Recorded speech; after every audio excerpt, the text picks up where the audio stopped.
Eu quero trazer uma mensagem ao seu coração, que é um pouco da conexão do que tem acontecido na nossa vida, na nossa igreja nesses dias.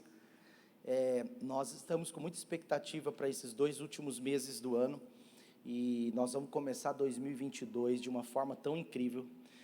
Nós vamos começar 2022 lá na frente já, amém? Então assim, nós estamos percebendo algo em Deus assim, e que tem muitas surpresas. Não vou te falar hoje, depois a gente vai ter outras oportunidades, né, Dani? Mas tem muitas surpresas para você, e nós vamos ter uma virada sensacional.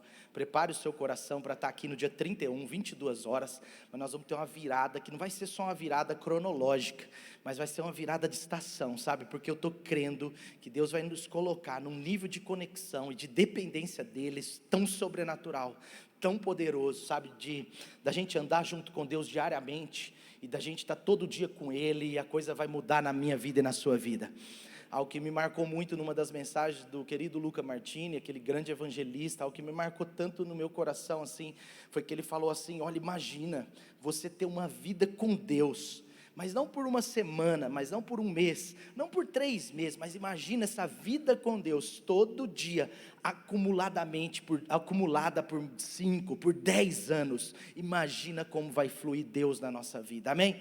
E é sobre isso, é sobre essa ideia que eu quero, assim, poder ter você comigo para a gente virar o ano, não é? E a gente estar realmente muito conectado ao que Deus quer fazer, amém? Bom, Mateus 21, vamos à palavra, Mateus 21,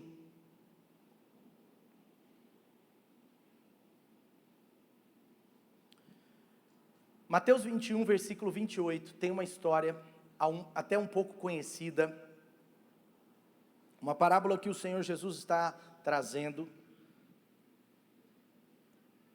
e ele diz assim: o que vocês acham? Ele estava conversando com os discípulos, ele estava ensinando. As parábolas, na maioria das vezes, tinham um propósito de trazer um entendimento revelativo para aqueles que conseguissem enxergar a mensagem. Terça-feira eu ministrei algo em conexão um pouco do que nós estamos vivendo esses dias e percebendo em Deus. Se você não pôde estar aqui na terça-feira, eu peço que você ouça essa mensagem. Se você puder escolher uma mensagem para ouvir essa semana, no nosso canal do YouTube, ouça a mensagem de terça-feira. Não foi porque eu preguei, mas é porque você vai entender um pouco do que Deus quer fazer na sua vida, né? Como ouvir a voz profética de Deus, como compreender a voz de Deus, porque a palavra de Deus diz que a fé vem por ouvir a palavra ou a mensagem? A mensagem. A fé vem por ouvir a mensagem, e a mensagem é que vem pela palavra. Então, muita gente ouve a palavra, mas não está conseguindo compreender a mensagem. Então, a gente precisa entender um pouco sobre isso. E aqui, Jesus estava usando a mensagem. E ele fala para os seus discípulos assim: o que vocês acham? Havia um homem que tinha 2 filhos. Chegando ao primeiro, ele disse: filho, vai trabalhar hoje na vinha. Vai para o campo, filho, vai para o seu lugar de propósito, vai para o lugar que eu te chamei para estar no campo, trabalhando, exercitando aquilo que eu tenho para você, crescendo, fortalecendo, gerando, multiplicando. Campo é lugar de gerar, multiplicar, vinha é lugar de aumento, de crescimento, de alegria, de prosperidade, de expectativa. Veja, ele está apontando um caminho para o filho, e a Bíblia diz que esse respondeu: não quero. No primeiro momento, o seu começo foi muito ruim, não quero, mas depois mudou de ideia e foi. Então o primeiro filho, ele tentou resistir, mas em algum momento ele quebranta, ele entende a mensagem, ele sai do nível só da palavra, mas ele entra num outro nível, e ele fala: eu estou entendendo o que meu pai quer, meu pai não me quer aqui, meu pai me quer no campo, meu pai não me quer só um filho, meu pai não me quer como aquela moeda perdida. Lembra? Tinha uma moeda perdida dentro de casa, ela estava dentro de casa, mas ela estava sem exercer o seu valor. Mas agora, Jesus está dizendo: esse filho, ele entendeu. No primeiro momento não, no começo não, mas agora ele avança, e ele entende, e a Bíblia diz que ele foi. Mas aí tem um outro filho, eram 2 filhos, lembra? O pai então chegou ao outro filho e disse a mesma coisa. Ele trouxe a mesma palavra. Ele respondeu: sim, Senhor. Tá bom, conte comigo. Eu estarei no campo, eu estarei na vinha, eu estarei trabalhando. Mas o pai chegou, fez esse convite, e o filho não. Você está acompanhando comigo aí? E o filho não foi. Qual dos dois fez a vontade do pai? Jesus está ensinando, ele está fazendo aqui da palavra uma mensagem, e ele está falando qual foi aquele que fez a vontade do pai. O que inicialmente começou mal, mas terminou bem, ou o que começou tão bem, mas terminou tão mal. Sabe, a Bíblia está dizendo aqui, Jesus está dizendo que o primeiro foi o que fez a vontade, e até foi a resposta de seus discípulos, uma coisa fácil de entender. Jesus lhes disse: eu digo a verdade. Agora ele está falando, apontando para aquele povo, ele está falando: olha, os publicanos, as prostitutas estão entrando no reino antes de vocês. Glória a Deus pelas escrituras, glória a Deus pelas escrituras, amém? Sabe, essa foi uma lição que Jesus deu, e ela tem uma importância muito grande para a nossa vida. Por quê? Mais é importante como você termina do que como você começa. É mais importante como você termina do que como você começa. Mais é importante você estar melhor amanhã do que hoje melhor que amanhã. Sabe, Jesus, ele sempre aponta as coisas dessa forma. Por exemplo, Jesus, quando ele multiplica o vinho, você sabe muito bem que o vinho que veio depois, ele era melhor do que melhor ou pior do que o primeiro? Melhor do que você pode se expressar comigo, amém? Ele era melhor do que o primeiro. Jesus disse que a glória da segunda casa, ela vai ser melhor do que a da primeira. Ele coloca o Espírito Santo, ele fala: olha, eu estou indo, mas agora eu vou colocar outro Consolador, mas é outro igual a ele, era o Espírito Santo, e ele está falando: isso vai ser melhor para vocês amanhã, do que é hoje, amém? Portanto, para Deus, para Jesus, a ideia de como você termina, é mais importante do que a ideia de como você começa. Então, o que eu quero dizer é um pouco sobre isso, sobre como terminar melhor do que começamos. E é o que eu e você precisamos avaliar hoje. Nós precisamos avaliar se hoje nós temos estado melhor com Deus na vinha, no campo, do que estávamos há um ano. E se a gente viu que não está melhor, a gente tem que questionar no nosso coração: por quê? O que me tirou? Por que eu iniciei tão bem essa corrida? Por que eu iniciei tão bem, mas por que eu não estou conseguindo completá-la? Porque o apóstolo Paulo, no final da sua vida, ele disse: olha, eu combati o bom combate. Ele está falando: eu não parei a batalha no meio, eu continuei. O apóstolo Paulo está falando: a forma como eu estou terminando, ela é muito melhor, muito mais poderosa, muito mais completa do que a forma que eu comecei, mesmo que ainda eu tenha tido tantas batalhas. Combati o bom combate, guardei a fé. Ele está falando: tiveram problemas, mas até aqui eu combati o bom combate, eu guardei essa fé, e ela não piorou, pelo contrário, ela melhorou, tanto que ele disse: eu estou pronto para partir e estar com Cristo.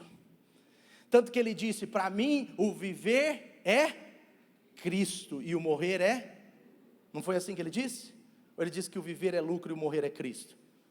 Ao contrário, né? Por quê? Porque o apóstolo Paulo, ele estava pronto.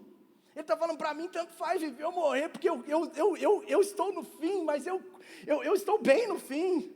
Olha, eu disse sim um dia, mas eu continuei dizendo sim a minha vida inteira. E sabe, para quem que o pai fez o pedido aqui, gente? O pai fez o pedido para os dois irmãos, só para você entender. O pedido que o pai faz para mim, para quem está do meu lado, é o mesmo. Mas o pedido do pai foi para eles irem para o campo trabalhar. Quem que são os filhos nessa história? Os filhos nessa história somos nós. Eu sou o filho, você é o filho, e o pai é o nosso Deus. Agora o campo é a nossa área de influência. O campo, a Bíblia aponta para o mundo, mas não no sentido só dos ímpios, mas o mundo no sentido da nossa terra aqui, da nossa influência de trabalho. O campo, a vinha, ele aponta para o lugar onde nós estamos construindo algo, onde nós estamos preparando a colheita para o nosso Senhor, onde nós estamos colhendo aquilo que Ele está gerando. Esse é o campo. Mas esse primeiro cara, ele começa mal, mas agora ele se arrepende, agora ele se prostra diante de Deus, agora ele diz: Senhor, eu não estava bem, mas algo mudou no meu coração, e eu vou completar essa corrida. Mas enquanto o outro foi chamado do mesmo jeito, disse sim, mas uma hora ele desiste de caminhar, ele desiste de trabalhar no campo. E para Deus, não é como você começa que interessa tanto, mas como você termina. E a pergunta que eu te faço hoje com muito carinho é o seguinte: como está a sua caminhada em relação a esse momento? Não adianta começar bem e ir piorando até terminar mal. Não adianta começar bem e ir desistindo. Sabe, às vezes o começar não tão bem aconteceu na vida de muita gente aqui. Sabe, quando eu olho para a história da nossa igreja, aqui é uma igreja de muita gente que começou mal.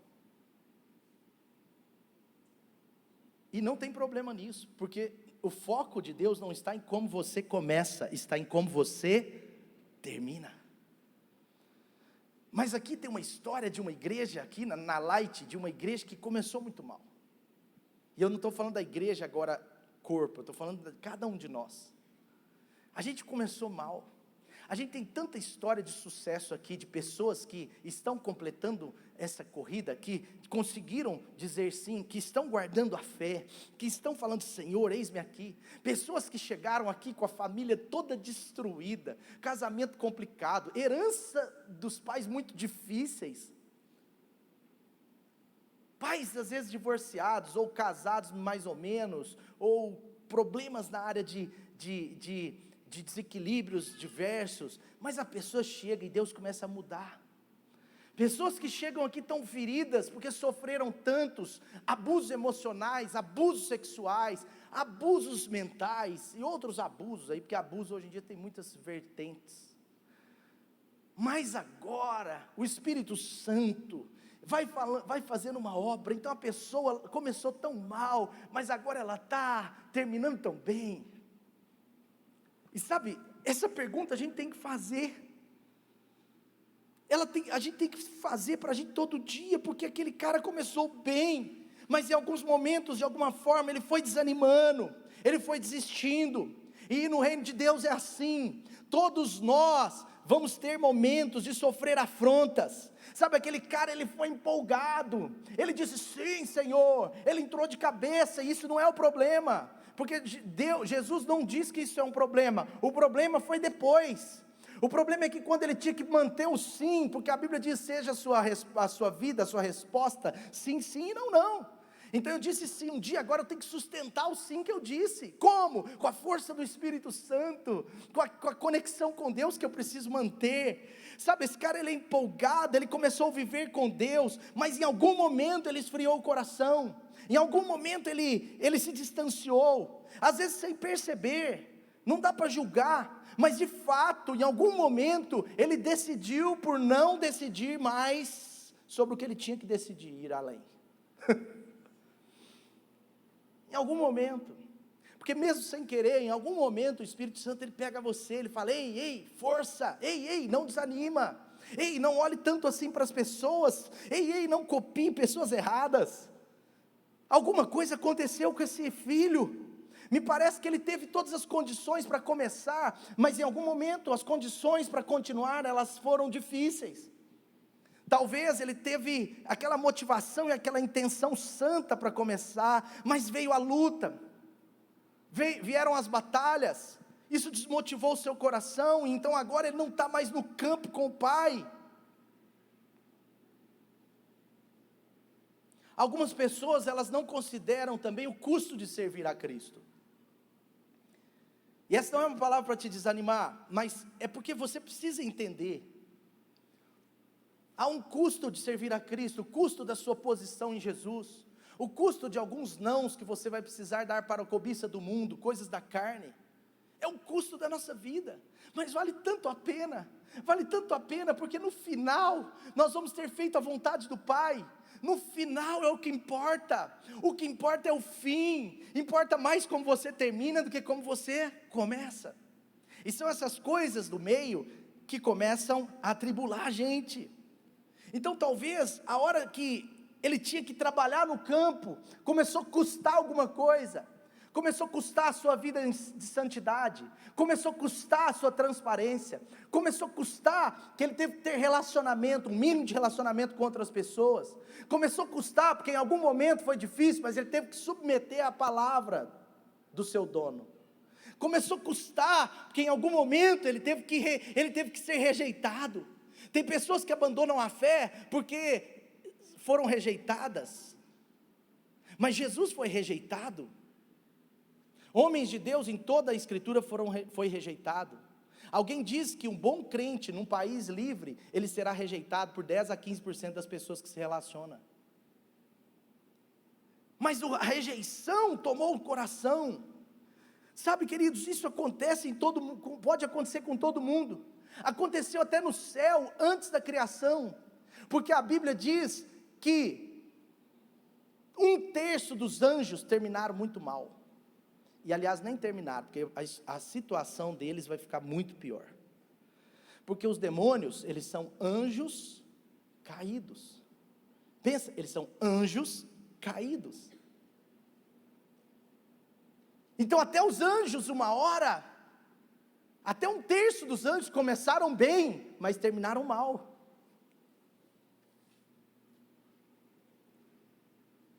Em Mateus 25, conta a história daquelas 10 virgens. Eu não vou ler essa história toda, mas em Mateus 25 tem a história das 10 virgens. E a palavra de Deus é incrível, porque fala que tinham 10 virgens, as tolas e as prudentes. E a Bíblia diz que as tolas, elas pararam de pôr óleo na sua candeia. Olha só, as 10 eram virgens, entende? Eram 10 noivas, eram 10 preparadas. Fazendo um paralelo com esse texto, eram 10 filhas, eram 10 crentes. Se eu for mais além disso, pode ofender. Mas eram 10 noivas, elas eram virgens, elas eram puras, elas tinham entendimento que o noivo viria, elas tinham entendimento a quem elas serviam, a quem elas iriam se casar, elas tinham entendimento, essas 10 virgens. Mas olha o que aconteceu: 5 delas foram prudentes, e 5 delas foram chamadas de tolas pelo próprio Deus. E qual foi a diferença delas? Não foi porque elas não creram, não foi porque 5 acreditavam no noivo e 5 não acreditavam, não foi porque 5 amavam o noivo e 5 não amavam, não. Sabe qual foi o grande ponto da questão? É que 5 noivas, elas pararam de colocar óleo nas suas vasilhas. E a Bíblia diz em Mateus 25 que quando chegou a hora da meia-noite, elas não estavam preparadas. E quando o noivo chegou, ele só casou com as 5 prudentes, enquanto as tolas gritavam: casa comigo, eu esqueci de colocar óleo nessa vasilha, casa comigo, por favor. Mas o noivo falou: eu não conheço vocês. Sabe, o fogo delas tinha apagado, as luzes estavam apagadas. E por que isso aconteceu? Porque elas não permaneceram mais com as suas lamparinas acesas. Elas perderam o calor do Espírito Santo, elas perderam a sua conexão com Deus, elas perderam aquilo que fazia com que elas continuassem brilhando. E esse é o desafio dos nossos dias, esse é o desafio. Nós precisamos cuidar disso. É uma mensagem, claro, de alerta para nós, não é de detecção, mas de prevenção, porque é impossível que em algum momento, preste atenção que eu vou falar com muito carinho, mas é possível que em algum momento eu e você já queimamos mais do que hoje. E se um dia atrás nós queimamos mais do que hoje, é porque nós precisamos fazer uma virada, porque o que Deus quer é que hoje eu queime mais do que ontem, amanhã eu queime mais do que hoje, eu busque mais esse óleo para as minhas vasilhas. Esse óleo tem a ver com a nossa conexão com Deus, com a presença de Deus, com a busca do Espírito Santo, com a minha vida de conexão com o Pai, na leitura bíblica, na comunhão. Na comunhão, porque antigamente, o meu pai foi pastor de igrejas de 150 membros, mas os cultos tinham 170 pessoas, e hoje quando você chega numa mesa pastoral, os pastores falam naturalmente, isso me incomoda, me deixa estranho, mas alguns pastores falam naturalmente, que uma igreja de 1000 membros, ela vai ter uma média de 600 pessoas nos cultos, e eu não consigo entender isso aqui até hoje. Vocês estão entendendo o que eu estou querendo dizer? Porque a Bíblia diz em Hebreus 10, 25, não deixem de... Olha só, Hebreus 10, 25, leia isso, Hebreus 10, é isso mesmo, 10, 25? 10, 24 e 25, vê se é isso, está certo? Olha só, 24 primeiro, por favor, querido, obrigado. Olha o que diz aí, Hebreus 10, 24. Consideremos uns aos outros, para nos incentivarmos, preste atenção, para nos incentivarmos, significa eu e você incentivando a pessoa ao lado, ao amor e às boas obras. Então uma pessoa que te incentiva a parar, ela não está sendo usada por Deus. Preste atenção, porque o que ele está dizendo? Nós precisamos cuidar muito, nós precisamos considerar as pessoas ao ponto de incentivá-la a trabalhar. Então o que acontece? Esse cara que deixou do campo, ele deixou o campo, ele era filho, mas tinha pessoas, pode ser, tá gente? Pode ser que tinham pessoas falando com eles, não hoje em dia é tanta coisa, a gente tem que cuidar da família, agora eu trabalho 10 horas por dia, eu trabalhava só 8, olha, a pandemia está aí, tem várias séries do Netflix, tem tantas coisas boas, cara, numa boa, eu sei que você começou empolgado, eu sei que você começou bem, você foi para o campo, você está trabalhando, você está se entregando, mas cara, preste atenção, você está acabando com a sua vida, esse é o discurso, você está acabando com a sua vida, cara, sua vida vale mais que isso, cara, e outra coisa, você tem que fazer o que você se sente bem. E aí o que acontece é que essas pessoas, sem perceber, elas estão sendo como uma voz do inimigo, como uma voz do diabo, àquele filho que Deus chamou, que disse sim, que quer permanecer no sim, mas que agora está sofrendo um ataque, para que ele não termine bem a corrida que Deus o chamou. Então consideremos uns aos outros para nos incentivarmos ao amor e às boas obras. Então todo mundo que está incentivando você a servir Jesus, todo mundo que está incentivando você a exercer seu chamado, todo mundo que está incentivando você a servir pessoas, todo mundo que está incentivando você a manter firme o seu testemunho, todo mundo que está incentivando você a ter uma vida de oração, a ir na célula, todo mundo está incentivando você a ir nas celebrações, todo mundo está fazendo isso, o que você tem que fazer? Esse cara está sendo usado por Deus na minha vida. Tá, amém? Aí ele fala sobre isso, tá? Então, a pessoa que desincentiva alguém a servir, ela está sendo usada pelo inimigo, mas a pessoa que incentiva o outro a servir, eu não estou falando de obrigação, de pressão, nada de incentivar, ele está falando, incentive, inspire a pessoa. Agora, vem o versículo 25, não deixemos de reunirmos como igreja, segundo o costume de alguns,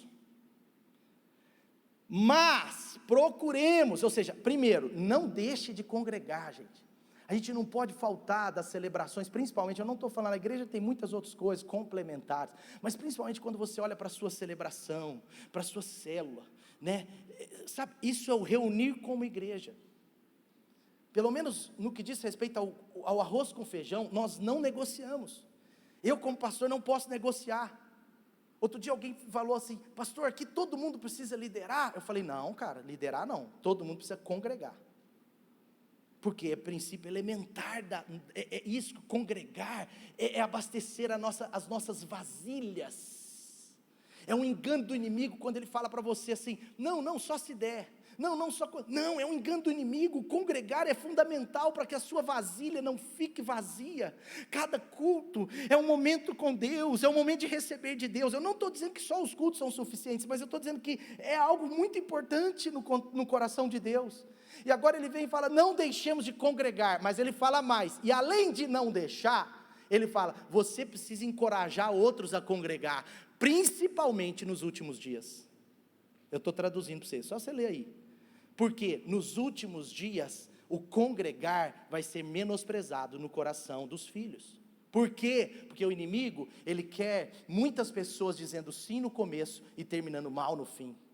Porque ele sabe que para Deus importa como terminamos e não como começamos. Está entendendo, amém? Então essa vasilha precisa estar cheia. Porque como nós terminamos é mais importante do que como nós começamos. Ela precisa estar abastecida. E é possível que em algum momento aquele cara se esfriou. Eu estava falando aqui na Hype, Hebreus 8:5. Eu estava falando na Hype, olha que interessante. Eu ministrei sobre esse texto, depois um momento específico, as mensagens talvez provavelmente irão para o YouTube. Algumas já foram, ótimo. Mas eu ministrei sobre a ideia dos nossos dias, da gente ser muito ligado às cópias, das cópias, das cópias, das cópias. Porque quem é mais velho aqui lembra das fitas cassetes. E quando você pegava uma fita cassete muito ruim,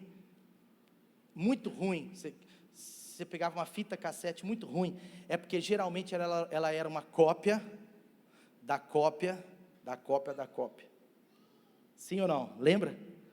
Porque não tinha problema você fazer uma cópia de uma fita cassete, que tinha aqueles sons que tinham duas fitas. O problema é quando a cópia era a cópia da cópia, da cópia, da cópia. Aí ela ficava ruim demais a música. Mas é muito ruim. Sim? Sabe, olha o que Deus disse para Moisés. Ele falou assim, olha só, Hebreus 8:5, por favor. Hebreus 8:5.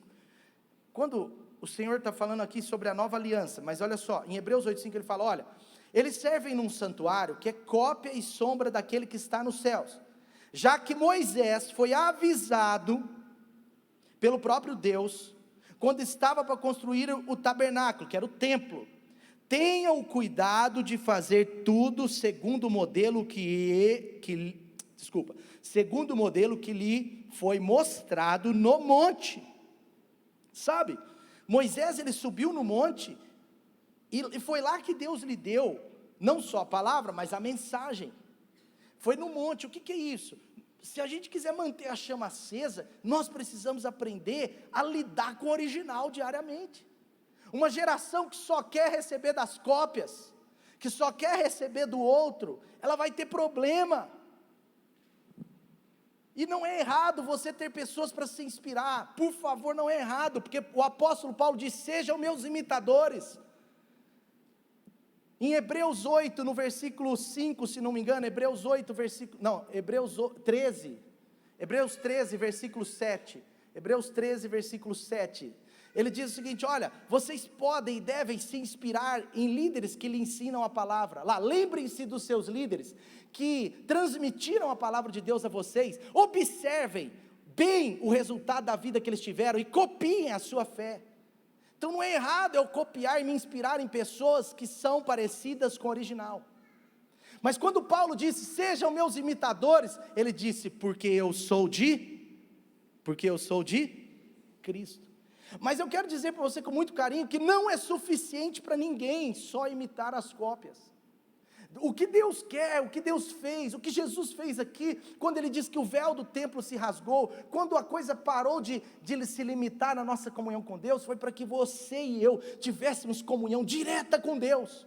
Como que você tem comunhão com Deus? O que é ir no monte? Quando Moisés ia no monte, ele recebia a palavra de Deus. Hoje você tem a palavra de Deus, a Bíblia está livre, solta, graças a Deus. No Brasil, outros países ela está proibida, mas aqui ainda não.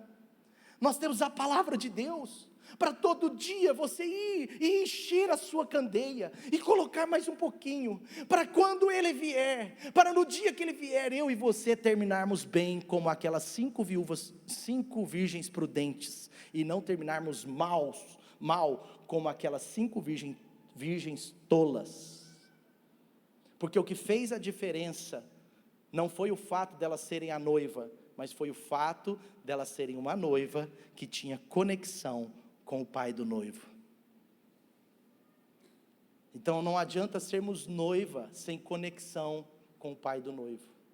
Deus, Ele quer se relacionar com você, Ele quer que você tenha seu esforço, o meu esforço, para diariamente a gente buscar as escrituras, porque é o original que a gente recebe o melhor, sabe, aquele povo, eles queriam estar lá embaixo, eles só aceitavam cópia, eles só queriam uma cópia, enquanto Moisés estava recebendo de Deus, lá no monte, no original, o povo estava lá embaixo, recebendo só cópia, eles só queriam cópia, eles não queriam relacionamento com Deus, eles só queriam ali receber um pouco de Arão.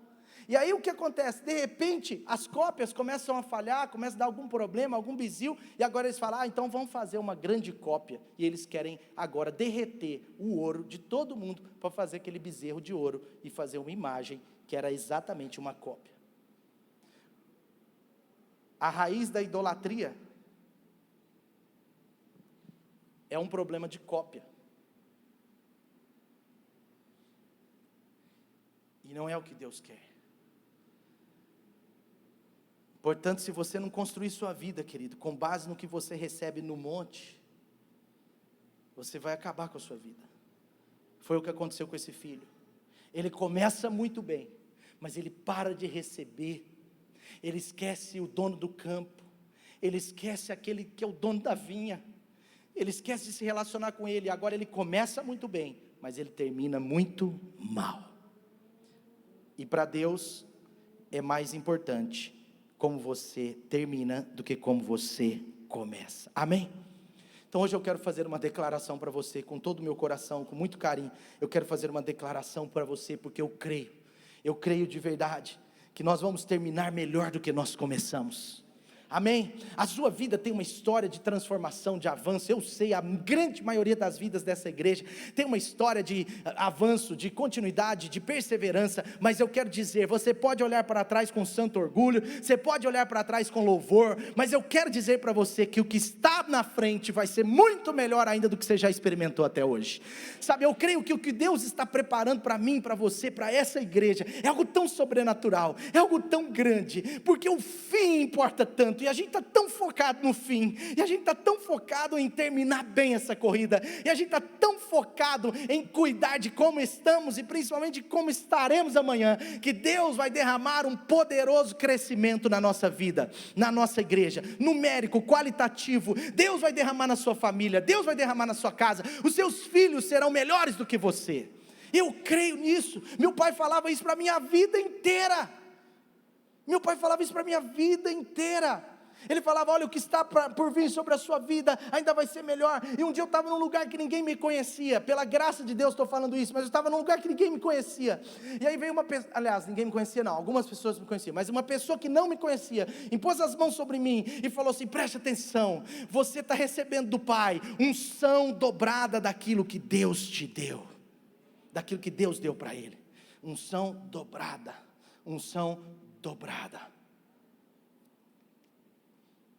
Nós precisamos cuidar disso, da nossa relação com o Pai. Eu estava ouvindo um testemunho do Paul Wilbur, aquele pastor que cantava aquelas músicas da Jerusalém, aquele pastor que é judeu, mas é pastor cristão, e ele cantava aquelas músicas de Jerusalém. Vocês lembram? Quem lembra aí? Tipo um negócio assim, sabe? Aí tinha quase a dança ventre gospel, dança do ventre gospel, era um negócio assim, muito legal, mas era legal mesmo, né? Você lembra disso? Lá nos começos dos diantes dos tronos. Mas aí o Paul Wilbur estava falando, né? Sabe por que Israel é o que é? Porque aquela nação onde emanava leite e mel, né? Hoje emana tecnologia e startups para o mundo inteiro. Uma nação que não tem água, não tem quase rio, não tem nada, mas eles tiram a água lá do fundo e traz para cima, e eles têm aquela prosperidade toda. Uma nação desse tamanho, cercada de inimigos, é uma das nações mais poderosas do mundo. Mas sabe por quê? Paul Wilber falou assim, sabe o que acontece? Israel aprendeu que só pode fazer o que vê o Pai fazer. Sabe por que Jesus tinha sucesso? Porque ele só fazia o que o Pai fazia. Lembra? Eu faço o que eu vejo meu Pai. Amém? Você consegue entender isso? O sucesso da sua vida, o fato da sua vida ser bem sucedida, vai ser um resultado do nível de comunhão que você tem com o Pai. Porque quanto mais você conseguir ver o que o Pai vai fazer, mais você vai fazer certo e mais você vai ter sucesso. É sobre isso que eu estou tentando falar. Esse cara parou de ver o que o Pai estava fazendo. Mas eu quero dizer isso para a sua vida, que você vai viver sim os seus melhores dias com Deus, amém?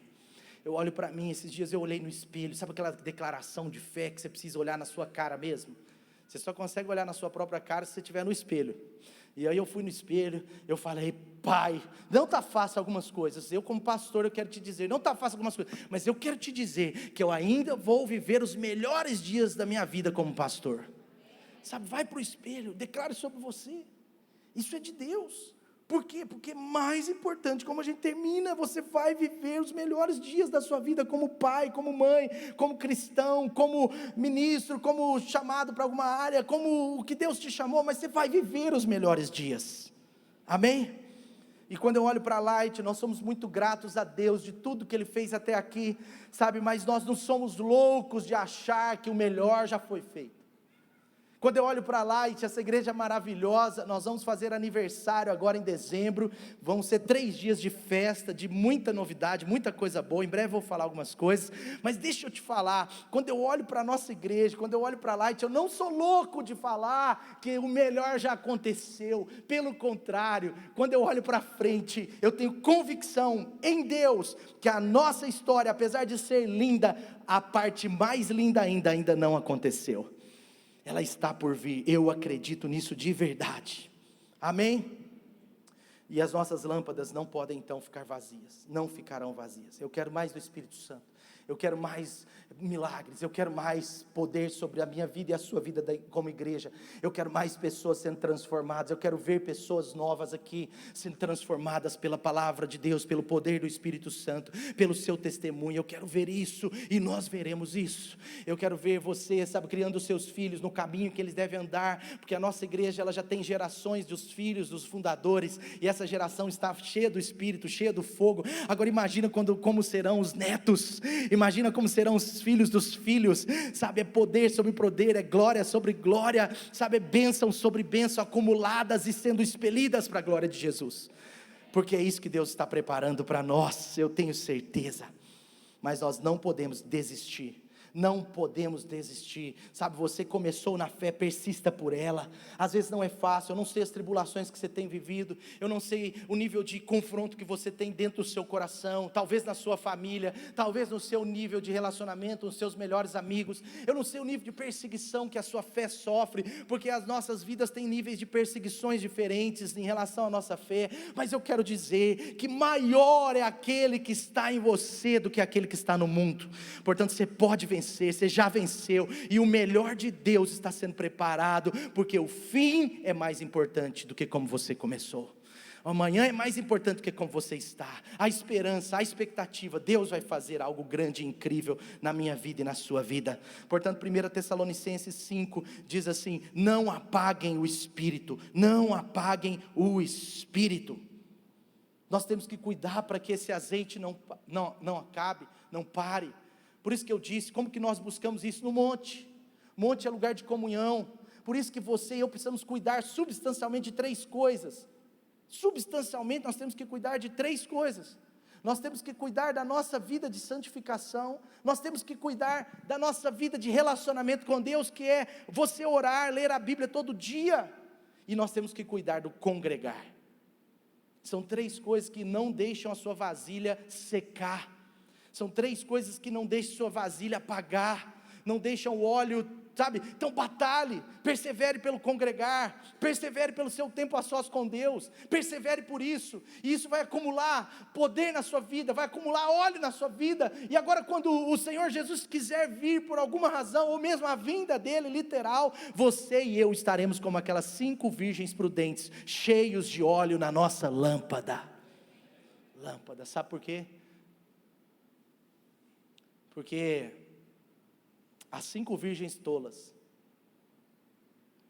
elas quiseram reverter a situação, mas ali já era exatamente o fim, e no fim não adianta reverter. Deus, Ele nos deu oportunidades. Deus te dá 50 anos de vida, Deus te dá 70 anos de vida, Deus te dá 80 anos de vida.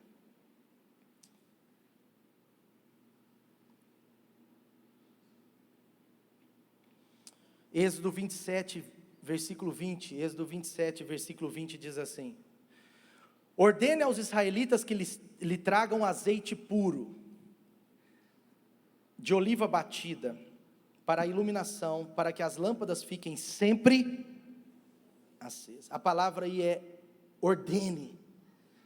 Na tenda do encontro, do lado de fora do véu que se encontra diante das tábuas da aliança, Arão era o sacerdote, gente. Arão e os seus filhos, que eram sacerdotes também, manterão acesas as lâmpadas diante do Senhor, ao entardecer e até de manhã.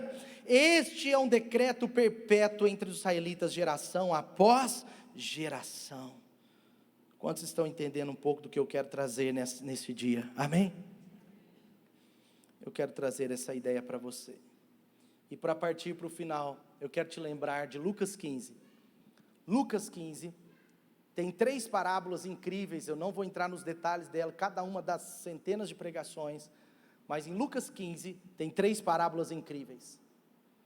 Uma parábola é a da ovelha perdida, a outra parábola é do filho pródigo, elas são muito conhecidas, e a outra parábola é da moeda perdida.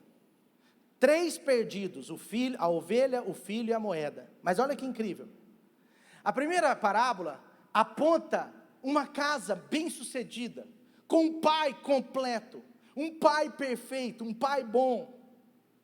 Mas a primeira parábola mostra, aliás, eu falei ao contrário, né? A segunda parábola, deixa eu voltar. A primeira parábola, a da ovelha perdida, mostra que o pastor, ele foi atrás daquela ovelha, ela se perdeu, aquela ovelha em algum momento ela andou por um caminho errado, torto, em algum momento ela se perde do rebanho, ela se desconecta das outras 99, em algum momento, alguma coisa na vida dela não fez bem para ela, sabe aquela coisa do estômago, aquela coisa que, e ela não conseguiu ser sustentada em conexão com aquele rebanho.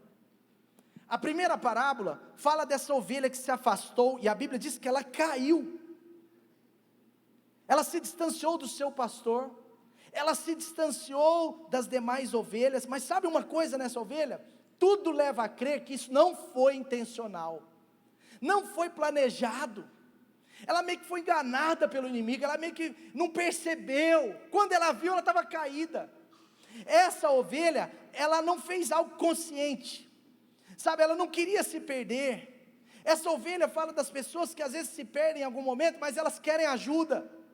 Essa ovelha, ela queria ajuda, ela era humilde. Como que eu sei disso? Que quando o pastor foi atrás dela e a encontrou e tirou essa ovelha do buraco, a Bíblia diz que os dois celebraram. Ela estava louca pelo seu pastor, ela queria o rebanho dela de volta. É uma ovelha realmente perdida. Ela estava assim, eu preciso, ela entendia que ela estava perdida. Ela todo dia falava: meu Deus, alguém precisa me ajudar a sair desse buraco. Meu Deus, minha vida está se perdendo aqui. Meu Deus, agora já estou raquítica. E agora o pastor chega e a resgata. Sabe, isso fala de pessoas que às vezes se perdem, mas elas estão lá querendo a minha ajuda. Elas estão querendo a sua ajuda. Elas são humildes. Elas são pessoas que às vezes sem querer se perder, não conscientemente, intencionalmente, mas às vezes a frieza dessa pessoa, né, tem a ver talvez com alguma situação que aconteceu, mas ela está guardando pastores como eu e você para ajudá-la, e quando a gente chega, elas se conectam novamente, e elas voltam novamente, porque a ovelha perdida, não é só a ovelha que está longe do pastor, ou só a ovelha que está longe do rebanho. A ovelha perdida, ela está longe do pastor, e geralmente longe do rebanho. Por isso que é difícil uma pessoa falar que está muito bem com Deus, mas não quer ser parte do rebanho. Sabe, agora a outra parábola mostra o filho perdido. O filho perdido, o filho pródigo é diferente. O filho pródigo, ele é intencional. O filho pródigo, ele olha para o pai e ele não quer o pai. O filho pródigo, ele não foi perdido, ele não é filho perdido, ele é filho pródigo. É pior do que o perdido, entende? A palavra usada no grego é outra. Uma é a ovelha que se perdeu, e a outra é como se fosse o filho que fugiu. Então, o filho pródigo é esse cara que ele quer um novo mundo, ele quer uma nova vida, que na verdade é a velha vida. O filho pródigo, o pastor, ele não sai para buscar, porque é pródigo. O pastor, ele sai para buscar a ovelha, mas o filho perdido, você pode ver na Bíblia que o pai nunca saiu de casa para ir buscar.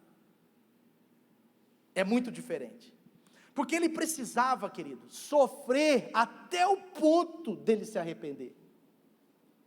A ovelha perdida, o pai não queria sofrimento, o pastor não queria, estava procurando, estava querendo ajudar, e ela queria ajuda, ela era humilde, ela falava, eu percebo que eu me perdi, pastor, eu percebo que eu me perdi, gente, olha o meu rebanho está lá, saudade desse rebanho. Sabe, a ovelha perdida, ela está com alguma coisa no seu coração para voltar, mas o filho pródigo, ele não está só perdido, ele decidiu se perder, por isso que o pastor não vai atrás, e por isso que nós precisamos discernir. Eu não sei se esse cara que desistiu, o filho, qual o tipo de problema que ele teve, mas uma coisa eu sei, ele não foi uma ovelha perdida, mas sim parecido com um filho pródigo, tanto que as duas histórias, Deus fala de dois filhos. Então o filho perdido, ele precisa o quê? Sofrer. É a forma de Deus tratar o coração dele. Ele vai comer a lama de onde ele veio. Não tem outro caminho para um filho pródigo, senão voltar para a lama, se ele é pródigo. Aí quando ele sofre, ele apanha do mundo, ele apanha das decisões, não que Deus queira isso, porque Deus quer ele de volta na casa, mas é que é o único caminho para ele se arrepender. Se o pai tivesse ido atrás, o pai tinha tomado uma portada na cara, porque o coração desse filho está cheio de desonra.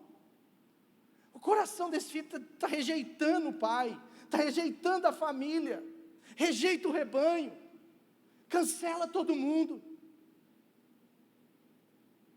Sabe, esse filho não tem conversa que mova o coração dele, porque ele está tomado de pensamento falso, de um orgulho, de um paradigma.